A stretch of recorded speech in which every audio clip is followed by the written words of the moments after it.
It's 2 in the morning. You're in bed, phone 6 inches from your face, typing furiously at a stranger who thinks vaccines cause autism, or that the earth is flat, or that your favorite movie sucks. Doesn't matter.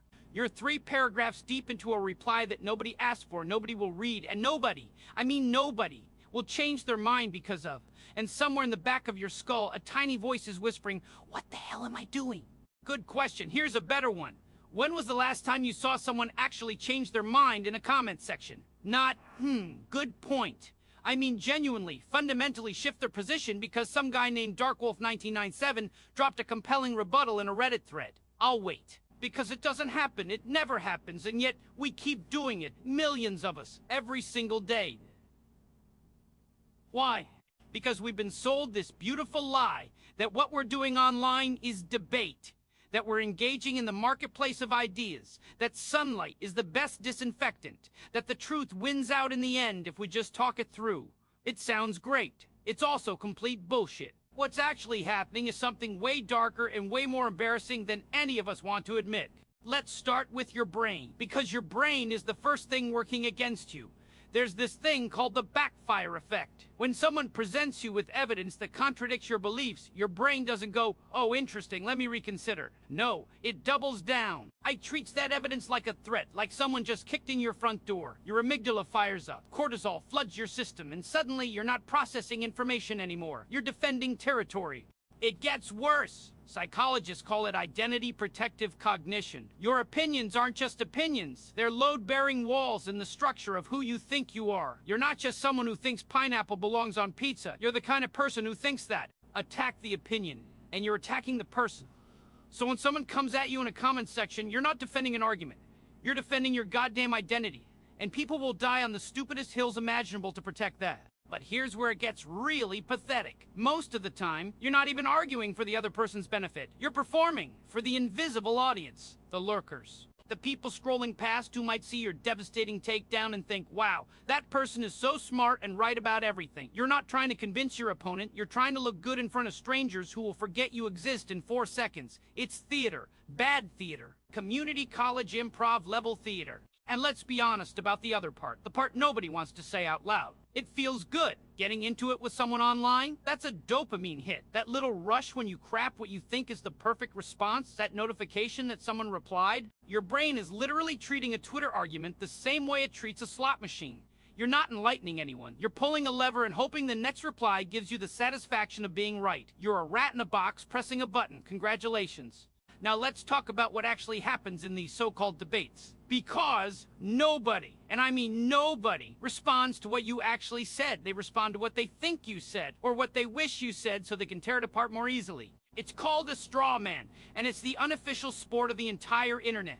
You say, "I think we should reform the police." They hear you want to abolish all law enforcement and let criminals run free. You say maybe we should eat less meat. They hear you want to force everyone to eat bugs and live in a pod. Nobody is listening. They're just loading their next response while you're still talking. And oh my God, the confidence, the sheer, unearned, weapons-grade confidence. People who have never read a single paper on epidemiology are out here arguing with doctors about vaccines. People who can't point to Iran on a map have fully formed opinions on Middle Eastern foreign policy. The internet gave everyone a megaphone and told them their uninformed hot take was just as valid as someone's 30 years of expertise.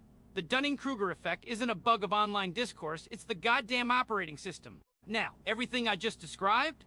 That's just the human side. That's just regular people being regular idiots, which honestly, we've been doing since the invention of language. But here's the thing, nobody talks about. Here's where it stops being funny and starts being genuinely terrifying. Because it turns out, a huge chunk of the people you're arguing with online might not even be people. There was a post on Reddit recently, a guy whose friend set up an AI bot to spam the platform. No coding skills. Barely knows how to use a terminal. But within days, his bot was farming karma by posting stolen photos, writing fake stories on, "Am I the asshole?" and then pivoting to astroturfing product recommendations in random comment sections. And here's the kicker. Reddit's bot detection didn't catch it. The bot's comments were getting upvoted by real people. Think about that. You might have had a heartfelt argument last week with a large language model pretending to be a frustrated dad from Ohio. There's a theory floating around called the dead internet theory.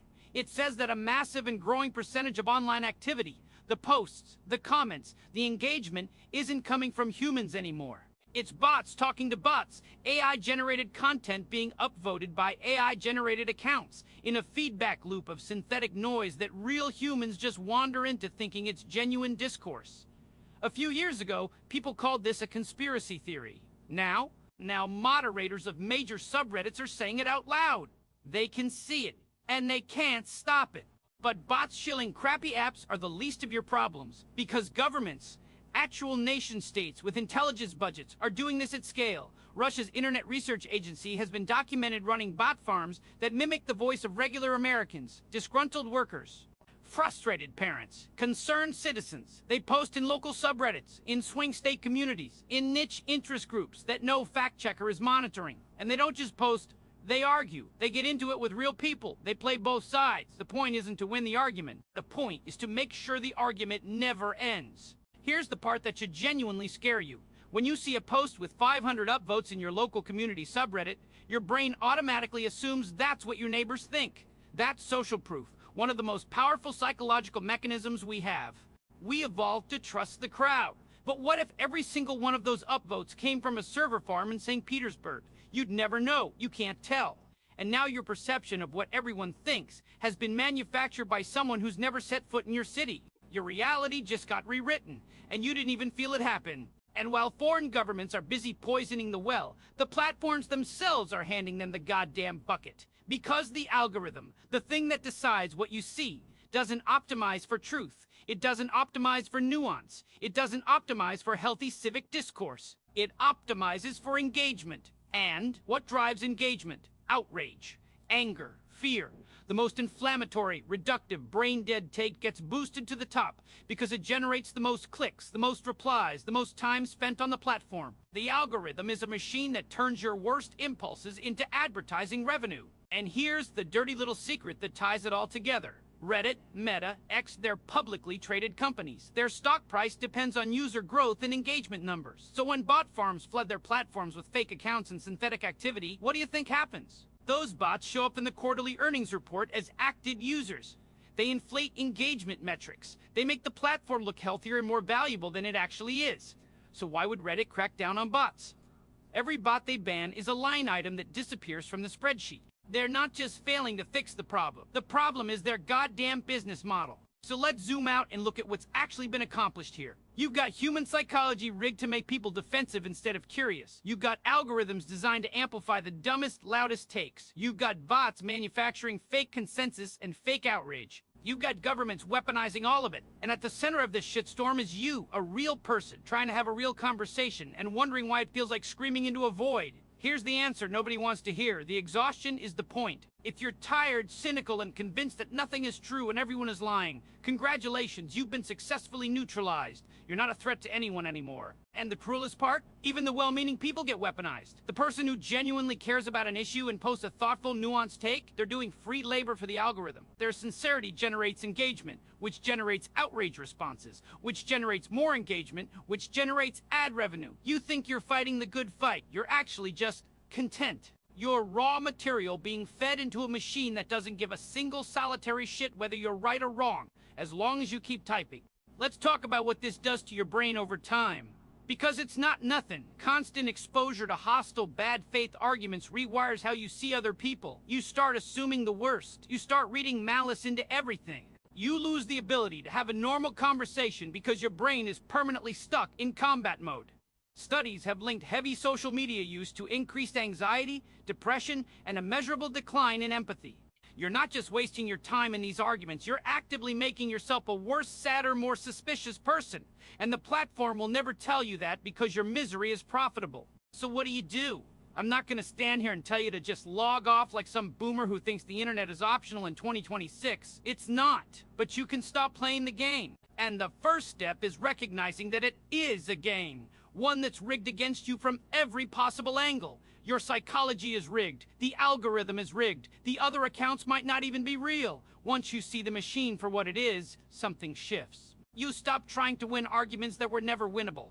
You stop performing for audiences that don't exist. You stop feeding the beast. Real conversation, the kind that actually changes minds, has never happened in a comment section. It happens face to face, over time, between people who have a reason to care about each other. It happens when there's trust and vulnerability and the willingness to say, I don't know. None of those things exist in an online argument, not one.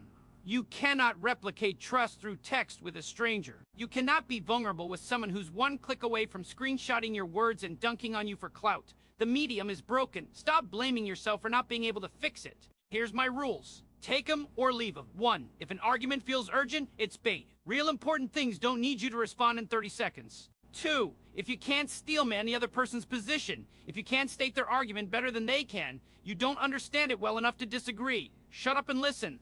3. Never argue with someone who has nothing to lose. Anonymous accounts with no reputation on the line will always out. Crazy you. And 4, the most important one. Ask yourself, will I remember this in a week? If the answer is no, close the tab. Your time on this planet is finite. Spend it on something that doesn't make you worse.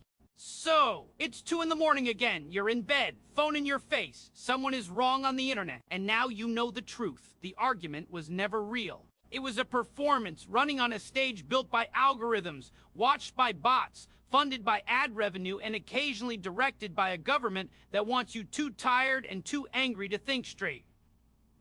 The person on the other end might not even exist. And even if they do, they were never going to change their mind, and neither were you. So put the phone down, roll over, go to sleep. The fake debate will still be there tomorrow. It always is, but you don't have to be.